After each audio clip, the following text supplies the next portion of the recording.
There's a moment in life that really hits us hard. It hits us harder than a heartbreak, harder than a failure, harder than a loss. And it's the moment someone looks at their own life and realizes somewhere along the way, I completely lost myself. I really just completely disappeared. And everything inside is constantly whispering in our heads, I cannot keep living like this. I can't do it anymore. I can't go on like this anymore. And it's that moment when someone realizes that this life that I am living doesn't even feel like mine anymore. And it's really a tender place in our hearts. It is a place of, you know, confronting to our own selves that sometimes we don't even realize what that is. And honestly, it's a place that so many people reach to that point that they never ever talk about. And so today I'm going to talk about the moment that you realize you're not living your life. And it's rarely dramatic. It's rarely super loud for you. Like you're constantly thinking and telling yourself, what am I doing? What is my purpose here? It's usually something simple. Sometimes we're sitting in our car before, walking into work, or maybe coming home from work, walking in your home, and maybe you're staring at a room that feels so unfamiliar. You're catching a glimpse of exhaustion in the mirror when you look at yourself in the mirror, either at home in the mirror, in the office bathroom in the mirror. And for a split second, the truth surfaces. And then you realize that life has become a freaking routine. It's all mechanical, it's predictable, and far from purposeful. And that's what we feel like we're constantly doing every day. It's like rinse, repeat, rinse, repeat. Not because, none of us want to choose this path, it's because it slowly pulls people in without them noticing that you need to slow down, stop, do a check audit on your own self, and figure out if everything that you have going on in your life is purposeful. And no one really, honestly, like no one wakes up and decides to disconnect from their own identity. It happens gradually. It happens one piece by piece. Like it's really like step by step, piece by piece, obligation by obligation, expectation by expectation. And the roles that we play take over: the provider, the parent, the partner, the leader, the caregiver, the fixer. I can go on and on and on. And eventually, those roles that we identify that we are currently living become louder than personal needs and desires and our own dreams. And over time, it's easy to forget. And what is it that we forget? We forget what alignment feels like. We forget of what joy feels like. We forget the authenticity, what that feels like. What really is being full alive for you? What do you love? What do you love to do? What do you like? Because people start living by reaction instead of intention, and by survival instead of vision, and by default instead of design. And when I say survival instead of that vision, what is your vision? Have you really ever sat down, close your eyes, and vision where you want to be? Where do you want to live? The type of home you want to live in? What is the career that you want? What kind of job do you want? Do you want to be married? Do you not want to be married? Do you want to travel around the world? What is it that you really want? And visualize exactly what it is that you want. Like, picture it. It's like creating a vision board and putting everything on the vision board. And it is that all the goals and things that you want to do, like your bucket list. And then you get so excited about it. why don't we just stop, reflect, and visualize what it is that we want? What does that look like? How do you feel? Do you feel like you would be a completely different person? Would you be happy? Would you be not happy? Like, what is it that it is that you truly, truly want? Obviously, you're not going to do something that you're unhappy with, but what is it that you want? Because people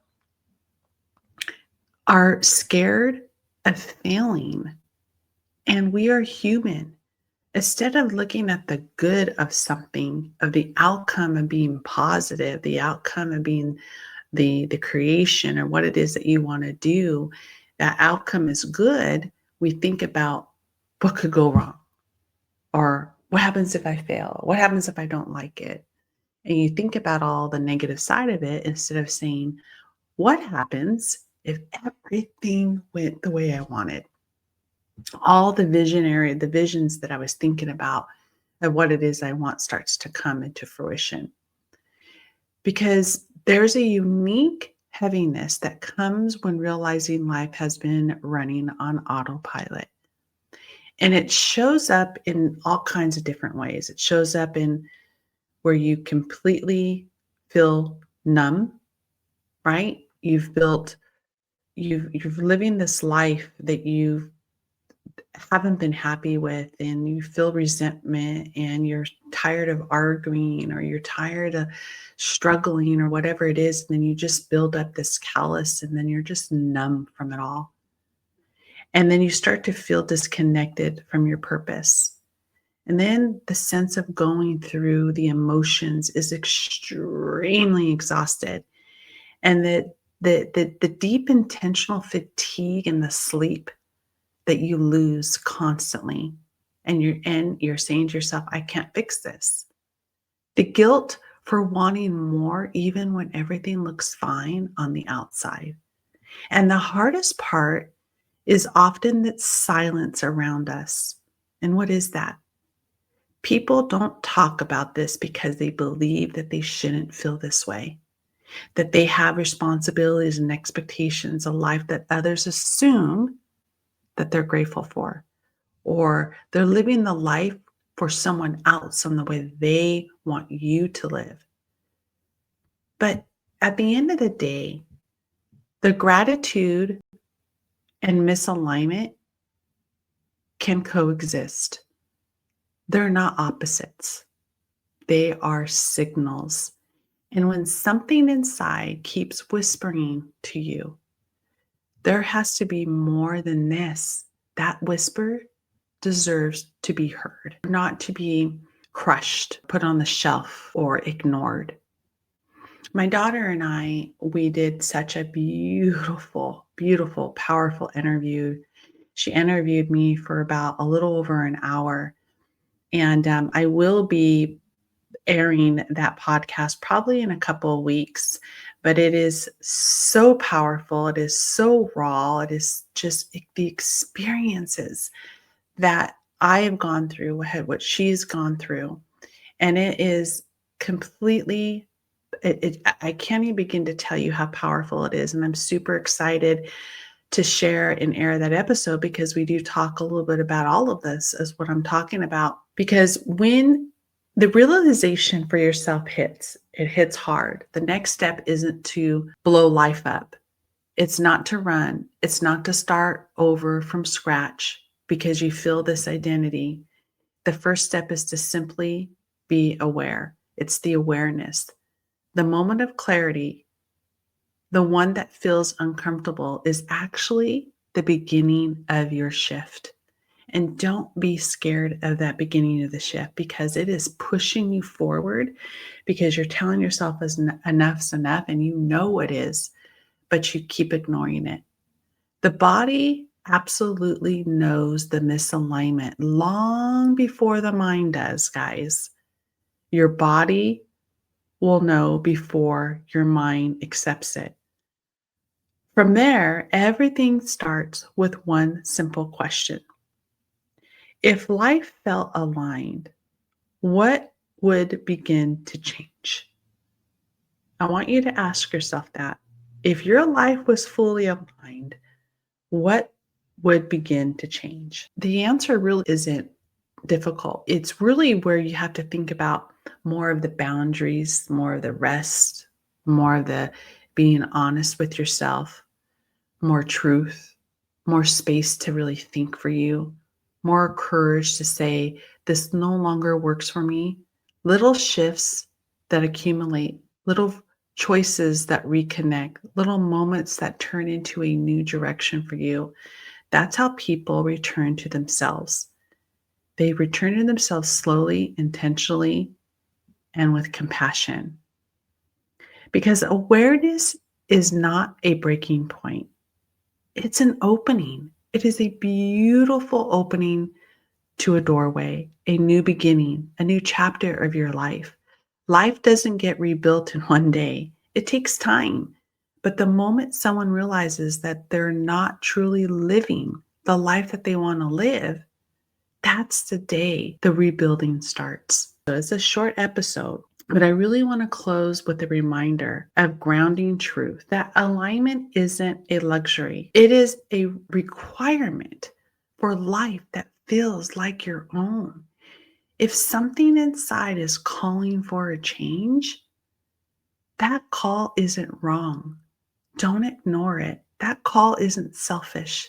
That call is the return to home for you. It is the truth that you've been telling yourself. It could be for years, it could be for months, it could be for weeks. Whatever it is that you're thinking that is just keeping you up at night, and you're ignoring that voice in your head telling you that it is time for change. It is time to live the life that I want to live. It is time for me. It is time to be happy. It is time to start filling up my glass. Because life is short, and we all know that life is short. Don't settle. Don't do anything that doesn't put a smile on your face, that doesn't bring you joy and happiness. Don't torture yourself. Don't worry about failing or worrying about trying something new and then focusing on that, you know what, it's not going to work for me. That's where that alignment and that mindset comes into play. Because as you know, I always say this on my podcast, you have full control of the will. You have full control of your destiny. You have full control of what it is that you want, the life that you want to live, the things that you want, the job that you want. No one is going to come to save you but yourself. So you need to dust your booty off, get up, move forward, figure out what it is that you want, and don't let anybody or anything get in your way. But really, don't be reactionary. Oh, yeah, Nancy says I got to do this. I'm just, I'm going to go and make this complete change. And you don't look at everything overall. That is not what I'm saying.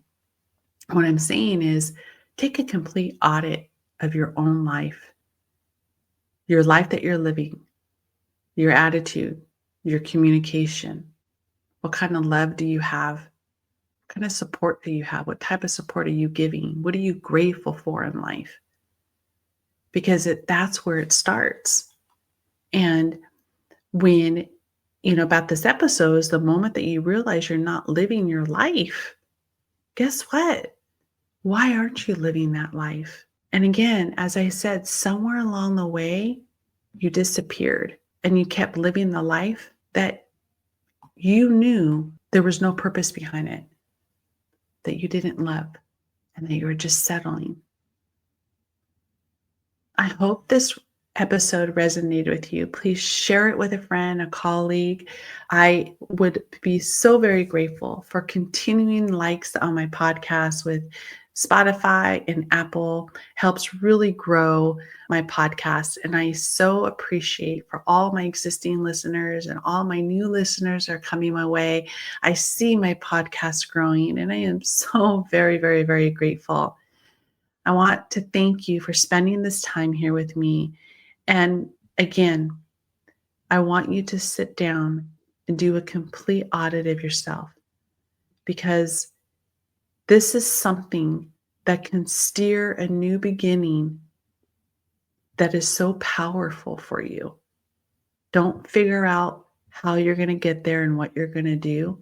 The first step is to realize the change that you need to do, that you want to do. With gratitude, Nancy.